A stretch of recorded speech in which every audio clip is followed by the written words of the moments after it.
O seu pré-candidato à presidência da República tem coragem de dizer isso que Renan Santos disse aqui? Flávio Bolsonaro. Há um comentário geral de que, de fato, ele não vai participar dos debates, tá? Houve o debate da última... há o debate do dia 23, que está confirmado na Rede Bandeirantes de televisão, e que nem Lula nem Flávio estão confirmados. É muito feio. O Lula, vamos colocar aqui, o Lula está em primeiro, ele tem um governo a defender, e o fato dele não ir denota fraqueza não só na defesa do próprio governo, mas uma fraqueza na ausência de propostas. O Lula não tem nada a propor. Agora, se há alguém que tem uma justificativa tática para isso, seria ele. Do tipo, tô em primeiro, vou tentar segurar minha onda aqui. O Flávio não tá nessa posição. Definitivamente não tá. A escolha do vice dele foi uma demonstração de fraqueza. A campanha dele tá fraca. Quando eu fui com ele no antagonista, eu tive na internet mais do que o dobro da audiência do Flávio Bolsonaro. Do Zema e do Caiado, com todo o respeito que eu tenho aí aos governadores, foi algumas vezes mais, né?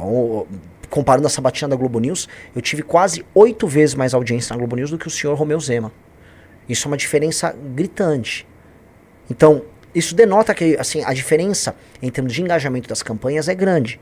E em termos de engajamento, eu vou buscar do Flávio. Lembrando que o Flávio tem o recall. A maior parte das pessoas não sabem quem é Renan, estão cada vez mais descobrindo quem é Renan, mas as pessoas não sabem quem sou eu. Então, logo elas descubram, elas vão perceber que elas não precisam ficar presas nessa maluquice que é a família Bolsonaro, nesse erro. Então, o Flávio, ele tinha que ir no debate. O Flávio precisa ir no debate. O Flávio tem que explicar por que ele fica mudando de propósito o tempo todo. Recentemente, o Flávio Bolsonaro veio a público dizer que agora ele não vai mais dar celular para as mulheres. É curioso, ele tinha um marqueteiro, aí com esse marqueteiro ele falou que ia dar celular para as mulheres, aí ele muda de marqueteiro e aí muda a proposta. O que isso quer dizer? Vamos ser sinceros. Quem escreve as propostas do Flávio são marqueteiros. O Flávio não acredita em nada. O Flávio não sabe nada. Então, novamente, eu volto a convidar o Flávio Bolsonaro para um debate. Flávio, você vai precisar debater comigo.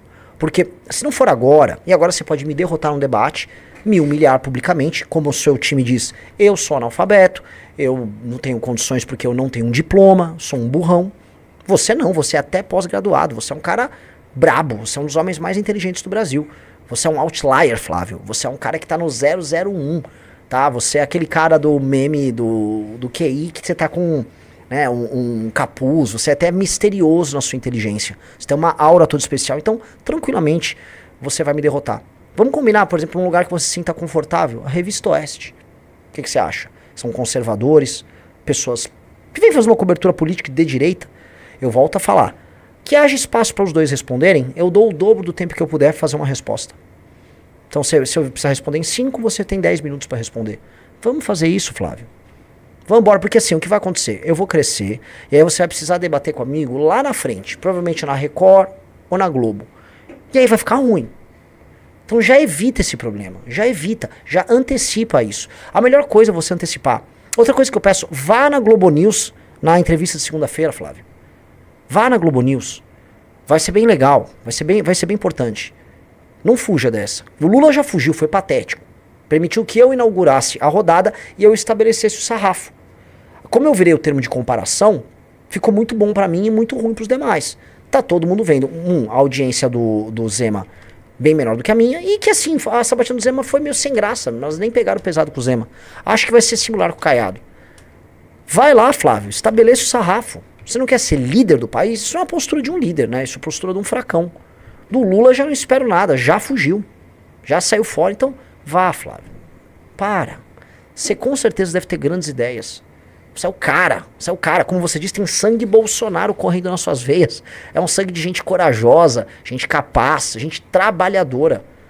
Você representa o Brasil, não é? Você tem muita bandeira do Brasil nos seus eventos. Com certeza você vai mandar muito bem em nome do Brasil. Para de fugir, meu querido Flávio. Então, quantas pessoas ao vivo aqui?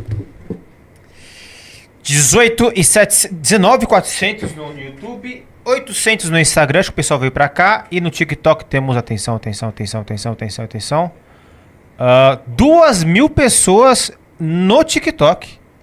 Outra coisa que eu queria falar, né? Eu soube que o meu amigo Nicolas Ferreira convidou o Zema a retirar a candidatura. Quem? O meu amigo Nicolas Ferreira. O seu amigo Nicolas Ferreira. Posso falar? Eu tô falando para o membro da minha base parlamentar, Nicolas Ferreira.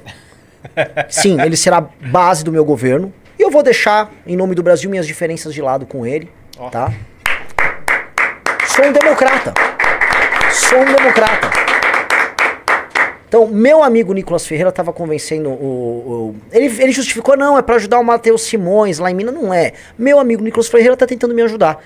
E eu que realmente, como não tenho diploma, não percebi.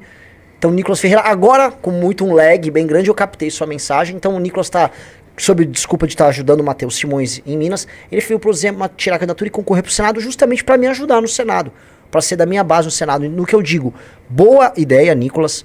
E Zema, Caiado, vamos juntar as forças aqui. Se a gente unir todas as forças, a gente tira rápido o Flávio do segundo turno.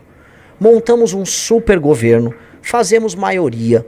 Nosso amigo Nicolas vai atuar muito lá na Câmara dos Deputados, vai denunciar a hipocrisia da esquerda toda vez que a esquerda fizer oposição aos nossos projetos. Vai ser muito legal. E todos juntos tornaremos o Brasil, de fato, o país do futuro. Para mim, estou muito feliz. Você viu que as forças já estão se alinhando. Houve declaração hoje, né, de apoio à minha... Não apoio, mas disse que gostava da minha candidatura até o Antony Garotinho. Nossa. Então, assim, muitas lideranças políticas espalhadas pelo Brasil estão declarando seu apoio. É uma onda. Não tá falando de cada um à sua maneira. O Nicolas pedindo pro Zema tirar sua candidatura, o Garotinho falando nominalmente. É um momento novo. Vamos ouvir o Antony Garotinho? Quando eu fui candidato em 2002, todo mundo dizia: é Lula e Serra, Lula e Serra, Lula e Serra. Eu fiquei fora do segundo turno por 3%. É verdade, tá? Eu lembro disso. Essa eleição, assim, o Garotinho subiu e quase pega o Serra. Se tivesse mais uma semana de campanha, o Garotinho tava no segundo turno. E vou te falar, ganhava a eleição. Eita. Ele ganharia do Lula no segundo turno. A Folha foi o único instituto que no final, no dia da eleição, publicou a seguinte manchete: segundo turno será entre Lula, Serra ou o Garotinho. Eu nunca fui colocado. Eu estou dizendo que entre os dois candidatos, naquilo que de fato melhora a vida do povo, o salário, o poder de compra, o combate à corrupção, eu quero saber qual é a diferença que nós temos aqui. Eu confesso a você, eu estou esperando ainda que os candidatos sejam colocados. Não estão todos colocados ainda. Há dúvidas sobre algumas candidaturas. Mas eu tenho simpatia hoje pela candidatura do Renan. Ciro Gomes. Praticamente toda a política do estado do Mato Grosso. É ou não é? Agora Antony Garotinho.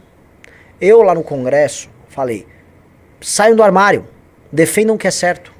Nossa candidatura é aquilo que é de mais correto nessas eleições. Façam como eles estão fazendo. Saiam do armário e exponham o básico. Se todo mundo fizer isso, eu tiro o Flávio do segundo turno e eu devasto o senhor Lula. Nós venceremos Lula com mais de 60% no segundo turno. Vai ser algo jamais visto. Nós vamos chegar ao poder numa vibe, numa aura absurda. O objetivo é buscar 67% das intenções de voto contra o Lula no segundo turno, tá? E é possível, não tem nada de absurdo buscar isso aí, tá? O Lula tá muito rejeitado, o eleitor dele tá desenergizado, e nós não temos a rejeição da família Bolsonaro. Nossas propostas são melhores. Inclusive, nossas propostas foram todas construídas para melhorar, antes de tudo, a vida dos eleitores do Lula. Nossa política de desenvolvimento no Nordeste, nossa política de frentes de trabalho em regiões que estão tomadas pelo Bolsa Família, nossa política de destruição do crime organizado e nossas políticas de desfavelização, todas afetam a população mais pobre que hoje votam no Lula. Então, este eleitor do Lula, quando provar, as nossas propostas na televisão no segundo turno, porque nós temos televisão, e aí, modéstia à parte, vamos acabar com ele na televisão? Acabar no nível de propósito, não vou precisar nem ficar falando, ele é um cachaceiro com 9 dedos, não vou falar nada disso. Mas a segunda coisa que vai acontecer é, quando eles experimentarem um governo que trate essa gente como gente, e não apenas como um objeto de programas sociais, rapaz, quem provar disso não vai voltar atrás. E aí começa a nova era. Tá? O Império tá perguntando quanto. Quero vencer com 67% das intenções de voto. Tá? É isso. Por que 67? Aí é muito fácil. É 20, mais 20, mais 20, mais 7. Aí é muito fácil. professor. Ah, É 6'7". yes! Tô esperando essa. Pessoal, like na live. E se você ainda não é inscrito no canal, se inscreva no canal e siga @RenanSantosMBL em todas as redes sociais. Sim. Outro ponto que é importante a gente se pronunciar, né? Cadê? Vamos pegar aqui. Aqui. Ontem, né, foi construída uma parte importante do... Assim, ó, ontem foi um quebra-pau dos mais interessantes. Vocês têm que tratar aquilo como se fosse um debate de 2 contra 1, com 2 pessoas altamente qualificadas, com um time que na base estudou, volto a colocar, a equipe do G1 estudou, e eu falo isso como um elogio a eles, tá? Pra mim, essa é a regra que todos tinham que fazer. Hoje, se vocês pegarem, novamente, vamos pra entrevista do Zema, foi praticamente nada programática a entrevista. Quase não houve discussão sobre programa.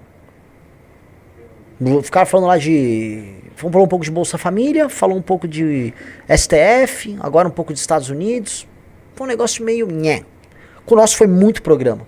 E eu elogio. Mas foi um 2 contra 1. E um determinado pedaço, foi um pedaço que acho que foi construído para fazer. Ok, vamos acabar com a candidatura desse rapaz. Na educação, tá? Na lisura, dentro das 4. Mas assim, vamos mortificá-lo. Vamos dissecar seu corpo ao vivo aqui. Que basicamente pegaram, fizeram um combo de falsa acusação de estupro, com o vídeo da Bárbara, com feminicídio. Estudaram o livro amarelo, eu vou falar sobre isso. Falaram, mas não tem nada aqui falando de feminicídio no livro amarelo. Com um vídeo do Papo Alfa. Fizeram um super combo. E aí, nesse super combo, imaginaram, ali está traulitado o senhor Renan. Tá? E aí eu tinha respondido do livro amarelo, falei, olha, não há uma parte tratando de saneamento básico, mas quem conhece o nosso trabalho sabe que a gente fala e muito sobre saneamento básico. Violência contra a mulher está dentro do quesito segurança, que é o tema que nós mais falamos durante o nosso processo de viagem, nosso processo de pré-campanha. Já tratamos também bastante de violência contra a mulher. Esse é mais um dos muitos temas que nós tratamos no Brasil. A questão é que nós tratamos de todos os temas do Brasil. E por vezes a imprensa quer ser monotemática ou bitemática, que é só falar de alguns assuntos. Hoje a imprensa fala muito de violência contra a mulher, e é importante, porque é um problema endêmico no Brasil, especialmente nos lugares mais pobres. Mas dito isso, o Brasil tem outros problemas também. O feminicídio do ponto de vista estatístico existe, é relevante, mas todo dia morre coisa de 100 pessoas no Brasil, por volta de 100 pessoas. De 3 a 5 pessoas dessas são feminicídio, violência dentro de casa, etc. Há pelo menos outras 90 e poucas pessoas que morrem por outras razões. Algumas morrem em conflito com a polícia. Um número pequeno, coisa de 15% disso aí. Outras tantas morrem através do latrocínio. Outras morrem basicamente por conflitos entre facções. Nós temos que ter um olhar muito grande para todos esses outros temas, dado que estatisticamente também são relevantes. Eu poderia ali, até dava vontade na hora, falar assim, mas vocês não se preocupam com os outros 90 e poucos que estão morrendo? Né, as vidas negras desses rapazes, mas não é o ponto. Porque do ponto de vista da violência contra a mulher, existe bastante. Mulheres são vítimas muitas vezes preferenciais num assalto à mão armada, que não termina num latrocínio, mas elas vivem com medo. Há muita violência contra a mulher que acontece em casa que não é reportada, que é em alguma medida naturalizada.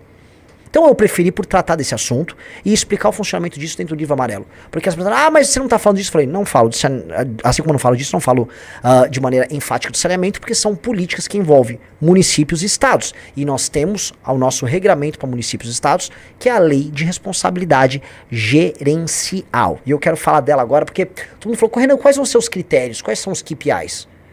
E eu vou colocar aqui hoje na nossa live pronunciamento quais são os indicadores que nós vamos exigir dos municípios e depois dos estados para eles se qualificarem a receber mais recursos ou para, caso não atingindo essas metas, os seus respectivos líderes do executivo, prefeitos e depois governadores não possam concorrer às eleições seguintes.